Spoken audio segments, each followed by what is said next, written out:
বাংলাদেশের উত্তপ্ত পরিস্থিতির আঁচ এসে পড়ল ভারত বাংলাদেশ সীমান্তেও।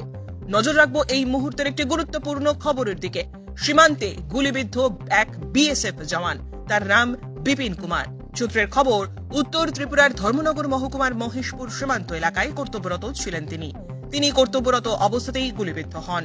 97 নম্বর ব্যাটালিয়নের জওয়ান ছিলেন তিনি। সেই ছবি উঠে এসেছে জনমত বাংলার পর্দায়। আচ্ছা, আজকে একটা পেশেন্ট বিপিন কুমার 25 বছর, মেল, বিএসএফ 97 ব্যাটালিয়নে আছে, আইসিআই ইমার্জেন্সি ডিপার্টমেন্টে with fire history of fire arm ইঞ্জুরিটা হয়েছে লেফট সোলজার এরিয়াতে।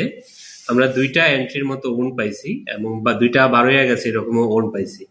প্রথমত পেশেন্টের কন্ডিশনটা খুবই ক্রিটিক্যাল আছে। আমরা প্রাইমারি ম্যানেজমেন্ট করার পরে এখন পেশেন্ট মোটামুটি স্টেবল আছে।